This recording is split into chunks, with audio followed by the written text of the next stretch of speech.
You may think that nonprofits have a scarcity mindset, but my guest today, Rhea Wong, is going to talk about why that doesn't have to be the case.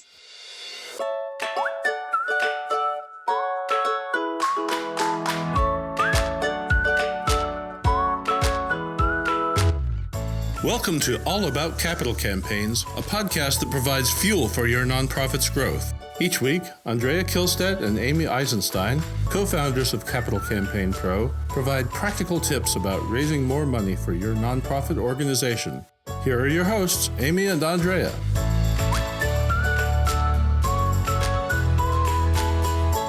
So welcome, Rhea. I am so excited to have you here as a guest on the podcast. I'm going to give you a second or two to introduce yourself. But first, I want to tell listeners that you have the most awesome book called Get That Money, Honey, which I absolutely adore. I love seeing you speak and present on money mindset and scarcity and limiting beliefs. And that's exactly what we're going to talk about today. So why don't you tell listeners about yourself, some highlights, and then we'll dive right in. Well, Amy, first of all, thank you so much for having me. Longtime fan, first-time caller. I've been an admirer of your work for a long, long time. I've been stalking you on YouTube for ages. So it's such a pleasure. You're kind of like a Beyonce to me. Oh, you're so sweet. And that's really kind. I should have said, normally my partner, Andrea, and I do these podcasts, but I am super excited to have the opportunity to talk with you. And Andrea has the week off. So I just should have gotten that in, but we're going to have an awesome conversation.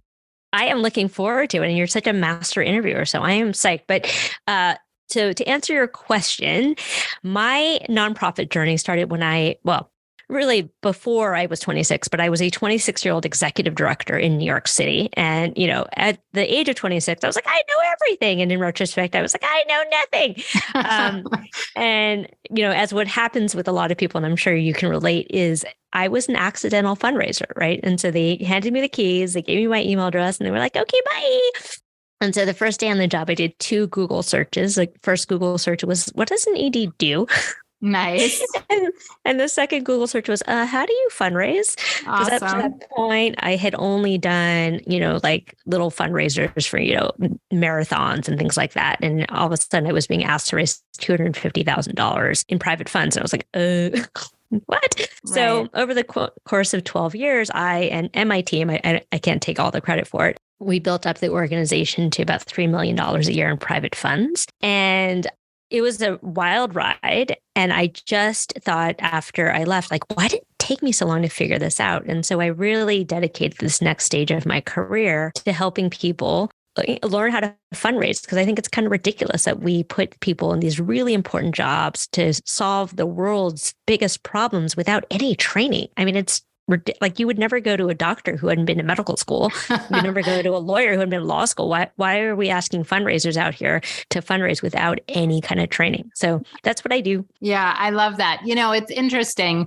I think, the older fundraisers listening will know that we've seen a sort of a revolution in fundraising training. So, just 20, 30 years ago, there was no degrees in fundraising, no colleges taught it. There was no formal structure or practices, but we have come a long way now. So there's more and more professionalization of the sector, which I'm so delighted to see. But I think you're right. There are so many people in the field right now that came up through, they were a social worker or they were a teacher, and they really, really care about specific causes, which is amazing, but they really don't have any formal fundraising training. So they're experts in their field, but not in fundraising. And they get promoted to executive director because they're so good at their programs and services. And then it's like, oh my gosh, now it's time to fundraise. So I am so glad we're going to be talking about this today. So let's start with money mindset and why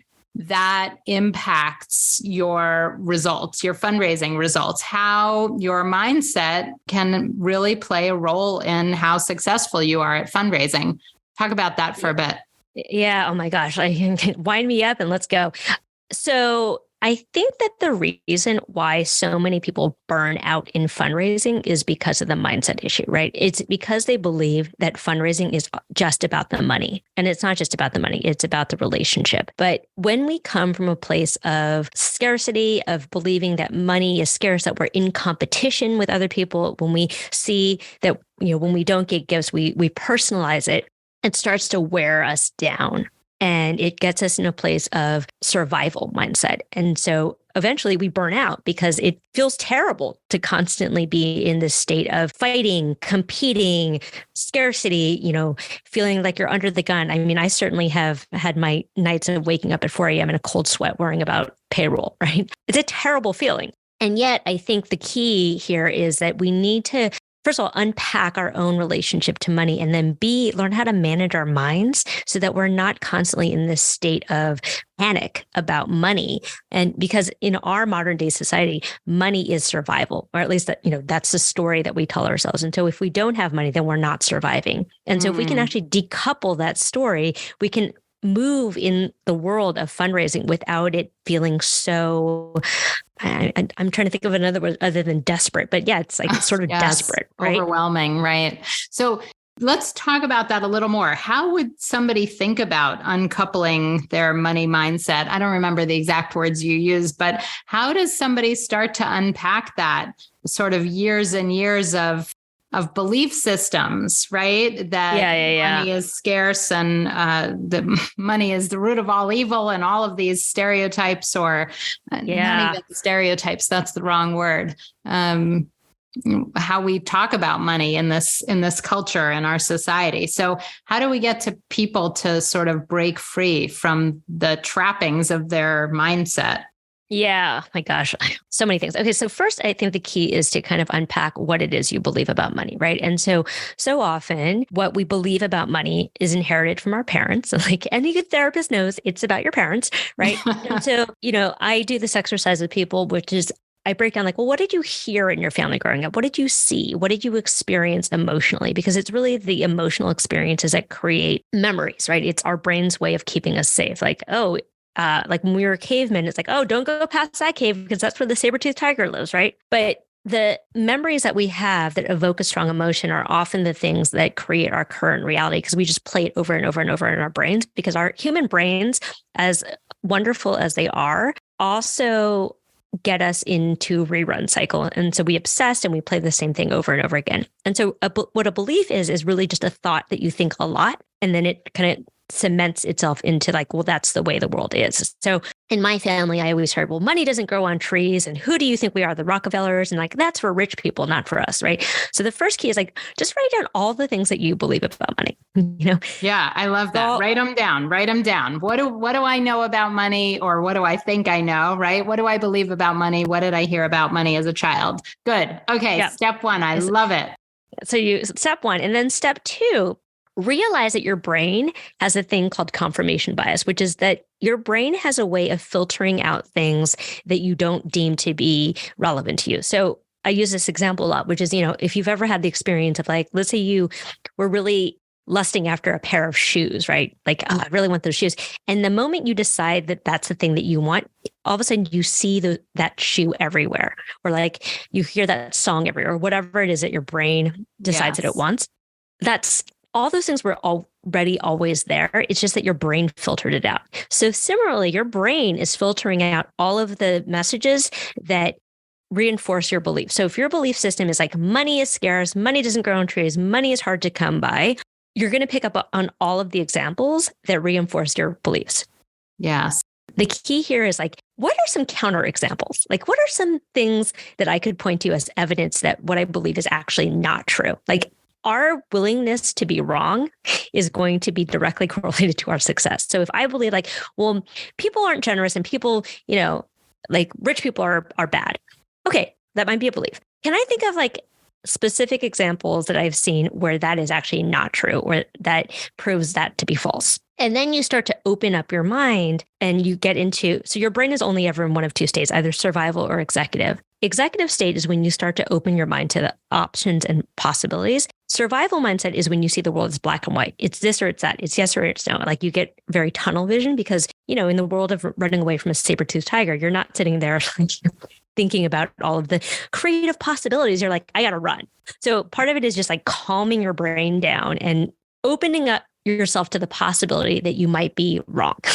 Right. I really like that. I think you could sit down with someone else at your organization and say, let's make a list of all the opportunities, or not the opportunities, but the times we've been successful at fundraising, or when people were generous, or when people did want to talk to us. So even if they're few and far between so far, really paying attention to when you were successful, or when a fundraising solicitation worked, or when you got the grant.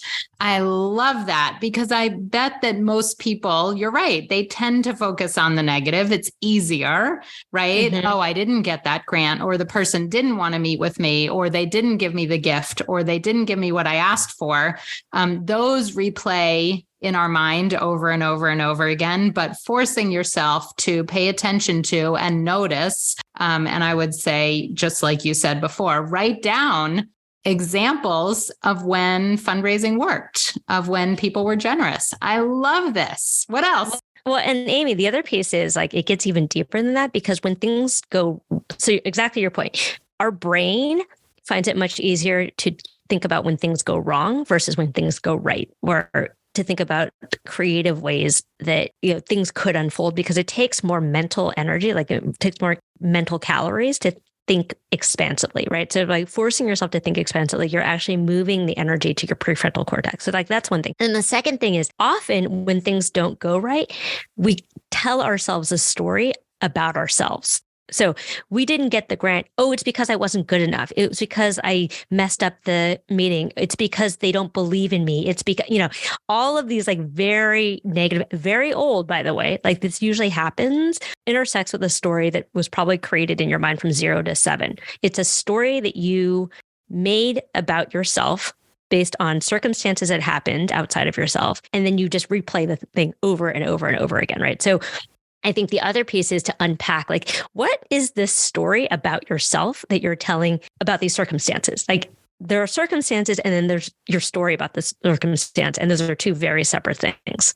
Yeah. And so it takes kind of like getting quiet with yourself and being like, what story am I telling myself here? And is it true, right? Because I think our brain has these neural synapses that we walk over and over and over again, such that they just become ingrained in us. And so it's so easy for us to like get to that old story of like, well, I'm not good enough. There's something wrong with me. People don't like me, like whatever that old story is. And it takes a minute to like stop yourself and be like, okay, like, can I just take a breath? Can I calm down, right? Can I get into my parasympathetic nervous system?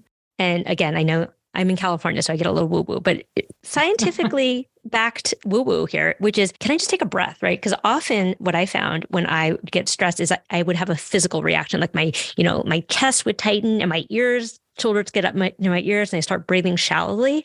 And I think there's an opportunity to kind of get curious, like, okay, why am I having this like physical reaction right now? And it's often the physical reaction and essentially your adrenal glands just like pumping cortisol through you that eventually leads to burnout. And so our brains are incredible, right? We can actually train our brains to not get into this reactive mode of feeling like we're threatened by telling ourselves a different story about what is actually happening. Yeah, I think that's such a good point. It reminds me of sort of a cliche, but I think a well-known saying. I think it's mostly attributed to Henry Ford. If you believe you can, whether you believe you can or you can't, you're right. You've heard the saying before, right? And it really reminds me of fundraisers that I've worked with in the field.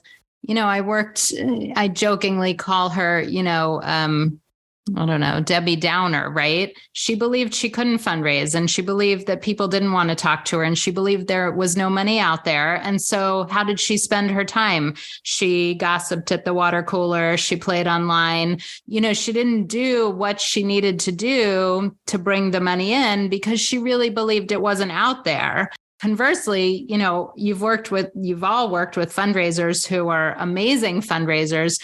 and they believe the money is out there and that people do want to meet with them, and they just need to make the circumstances happen. They need to call and follow up. They need to schedule the meeting. And sometimes it takes a few calls, and that's okay. And maybe the person doesn't want to do this gift, but they want to support something else, and that's okay. And they just need to have the conversations until that happens. So, when people have this mindset that they can fundraise and that there is the money out there, they do take the actions necessary, which I think is exactly what you're talking about, is sort of getting past these limiting beliefs that we have. If you believe you can fundraise, you're going to pick up the phone and make the calls. And if you believe you can't fundraise, you won't. And so your actions follow your beliefs. Yeah, that's exactly right. So, there's this model where you have your beliefs or your thoughts, right? And those then cause your emotions. So emotions are real, but the way emotions happen is in your hypothalamus. So once you have a thought, your hypothalamus kicks in, and your hypothalamus pumps neuropeptides through your system and then creates what we call emotions and feelings, right? Then these emotions and feelings create your actions, and your actions create your results. And so to your point, like, we can be better, like we can change our actions if we change our thoughts about it. And, I'm reminded of the work of Carol Dweck, who some of you might know. She coined growth mindset. So often, I think as fundraisers, we attach our worth to our outcome. Oh, if I get that gift, I'm a good fundraiser. If I don't get that gift, I'm a bad fundraiser, right? What if instead we attached the value to the effort? At the end of the day, the outcome is really beyond your control. Like, you don't control people's minds. Like, you don't make decisions about people's giving. All you can do is control, like, did I put in the necessary efforts and steps to lead us to the gift? And sometimes I'll be successful and sometimes I won't. But like, when you decouple your worth and your value from the outcome, like, be unattached to the outcome, be attached to the effort that may lead to the outcome. Interesting. Easier said than done, right? Yeah. Well, especially I think, the way that the world works, like, you have the board and you've got EDs and everyone's sort of like, breathing down your neck to get the money in the door. But I think the other thing is, and I think this goes to the scarcity mindset in our sector in general, is that we are very short-sighted about things. Like, as we know, it takes time to develop a relationship. It takes time to establish trust, especially for really significant major gifts. And when we rush that process, we essentially are creating distrust in our donors, right? Because it's like, don't rush me. Your timeline has nothing to do with my timeline. Right. And so I think if we reposition ourselves, first of all, to understand that we need to invest time in the relationships that will matter, and it may take more time than just your fiscal year. But if we also position ourselves not as like an extractor of resources, but instead a facilitator or an advisor, I like to think of us as philanthropic advisors, it changes the dynamic, right? Because so often, and I think this goes to the scarcity thing, a lot of fundraisers think of themselves like, oh, I'm just like out there to like get the money, right? Side note, as a donor, I don't feel great about you coming to get the money from me, right? Like, I am not a gold mine that you're trying to extract money from. I'm not an ATM. But instead, if I came to someone and I was like, hey, Amy, I'd love to find out more about you. What do you want to accomplish with your philanthropy? And is the thing that you want to do connected to the thing that we do? And if it's not, like, that's okay. I could also make an introduction for you. It helps establish a trust. And, I like to use the Yoda, like, we're Yodas to our donors, Luke Skywalker. Like, they give money in order to see something happen in the world, to complete their story of who they are and what they have left behind in the world. How can I facilitate that? Yeah. And I think, I know I said a mouthful. Let me pause. Yeah, no, I think it's such good food for thought. And like I said, sometimes it is easier said than done, but it's so important, because if you are able to, as you were saying earlier, sort of disconnect from the personal, you didn't use this word, but the real personalness, that's not a word. I don't know what word I'm looking for. But if you can somehow not take it personally whether you get gifts or not get gifts, but you do the work that needs to be done to build those relationships and build that trust, the money will come and the impact will happen, because that's what, you're in alignment with what donors' vision and values are. And once you can find that alignment between what a donor wants to accomplish and what your organization wants to accomplish, I think the money does start to flow. So, all right, let's go back to some of these tangible takeaways. I'm all about what can we do? So I love the idea of starting with writing down all of your money baggage, right? What money ideas do you have? Start by writing that down. And then what was the second thing people were going to write down? Now I went blank. Counter examples. So counter examples. Yes. Yeah. Counter examples. Okay. So then they're pointing to examples of when they did successfully raise money. Good. So what's one more thing that listeners can do to start to overcome some of these limiting beliefs and change their money mindset? Okay, so this is like one of my favorite things. And it, again, easier said than done. I mean, I'm here like spouting all sorts of advice, and like I'm still challenged to do them myself. So I love this book called Atomic Habits by James Clear. And I point to the fact that, how like at the beginning of a year in January and February, everyone's like, I'm going to get in shape, right? And like the gyms are full and everyone's on a diet and they're doing all the things. And then come March and April, like the gyms empty out and you're like, okay, I don't know where y'all went. It's because we often try to change our outcomes based on the behaviors, right? So we're like, I'm going to like work out 5 times a week or whatever. Instead, what we really need to think about is how we change behaviors on the level of identity. Like, who am I in this world? Like, if I'm a healthy person, what sort of choices would a healthy person make? And it's really just habit forming, right? It's about small step-by-step habits every day. So to your point about this person you brought up as an example who said she couldn't fundraise. Okay, maybe she can't fundraise. But if she were an awesome fundraiser, what sort of things might she be doing? Like, might she send that email instead of gossip by the watercolor? Might she, pick up the phone versus, sit on and play Wordle, like whatever, right? And so it's minute by minute. First of all, envisioning a different identity for yourself and then acting in accordance with that identity and sort of acting as if, and eventually the habits form that you become that person. So like let's use this exercise example. Like, well, if I'm just a very athletic, healthy person, what might I do? I might go to the gym 3 times a week. I might, start eating healthy, whatever it might be. But then you also have like little triggers, right? So you make the task small enough. So let's say I'm trying to get in shape. I've never been at the gym before. Well, I'm probably not going to go to the gym and work out for like 2 hours and kill myself, right? Maybe I just start with like, okay, I'll just like walk to the gym and open the door and walk in, and then I'll walk out, and then I'll do that again tomorrow, right? So like you set like little tiny goals for yourself along the way to start to create habits.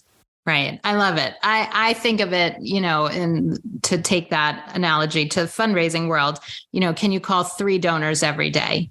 Whether you're saying thank you, you're asking for a meeting, you're asking how they are, you're wishing them happy birthday, you're asking for an update, you're giving them an update, whatever it is, just making sure that you do not leave your desk until you have talked to, or at least left messages for 3 people every day. Get in the habit of calling donors. And I think too many, that is a small, tangible, concrete thing that people can do every day. And I think too many donor fundraisers actually don't talk to donors every day. So, oh my God. Well, I also think, can we just talk about wealth for a second and money? So I think the thing that keeps fundraisers from engaging with donors is this idea that they're different. Like, people with money are different. They're different than me. They're, they might be bad. They might have done bad things to get their money. I mean, there are all these stories, right? So I think that goes on the list of like, what are the stories I tell myself about people with wealth? But recognizing too that donors are just people. And like people, we all just want to be part of something bigger than ourselves. We all just want to believe that our lives have meant something, and we want to make a difference. Like, people want to give money. We just put it in the blocks to make it hard because we don't act in ways that increase trust. We don't act in ways that make them feel like partners. We don't act in ways that are transparent. And so, of course, like, why would they trust us? Like, they're always kind of worried that we're just going to spring and ask on them before they're actually ready and before we've actually created the context to do so, that we haven't actually established the trust. Yeah, I think that is so important. I mean, once we really see ourselves as partners with our donors and giving them opportunities to make the world a better place alongside of us, as opposed to, as you said before, sort of this idea of them as an ATM or just a money machine, we will be more successful. So I think this was such a valuable conversation because so many, we work primarily with people who are working on capital campaigns, and they are in a position usually of asking for bigger gifts than they've ever asked for before, and working with donors who have the potential to give more and invest bigger amounts than they've ever experienced before. And so having these really thoughtful conversations and even giving people these ideas that they can change their money mindset, that they can get out from under some of these limiting beliefs, because you do have to believe in a capital campaign setting that you are going to raise significantly more than you've ever raised before.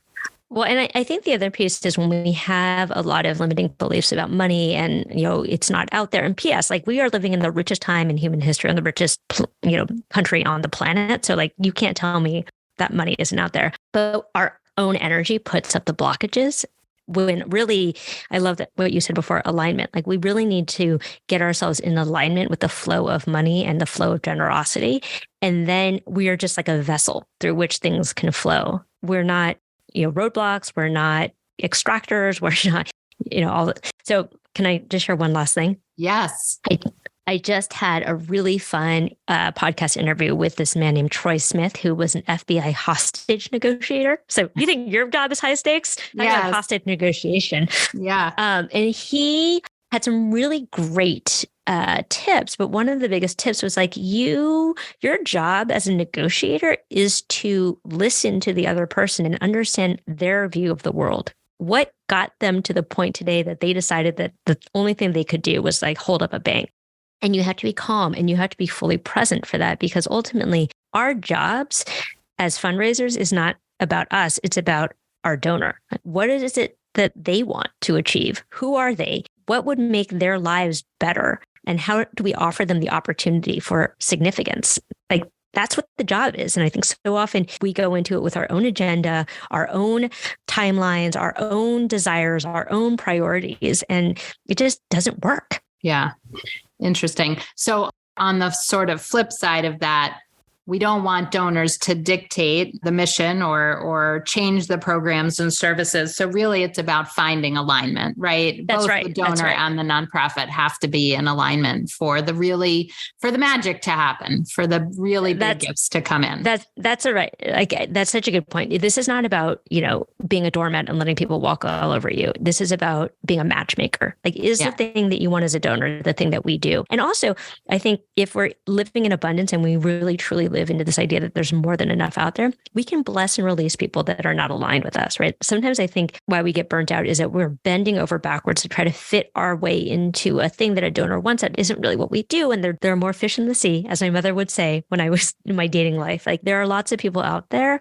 And so if you're working with someone who's truly not interested in being a partner in all the ways that feel good and right and in alignment with your integrity and what your organization does, like, let them go. Yes, I think that's such good food for thought. Rhea, how can people find you and learn more about your work and what you're doing? The easiest way is to visit my website, Rhea Wong, RheaWong.com. Excellent. And you are doing amazing work with fundraisers and helping them raise more money by doing exactly what we talked about today, by releasing their limiting beliefs, by changing their money mindset, and really fundraising in more impactful ways. So thank you so much for joining us today. You've been enlightening. Oh, Amy, thank you so much. And thank you for all that you do for the sector. I know you've been doing it for a while, and we all appreciate it. So thanks. Thanks, Rhea. See you next time.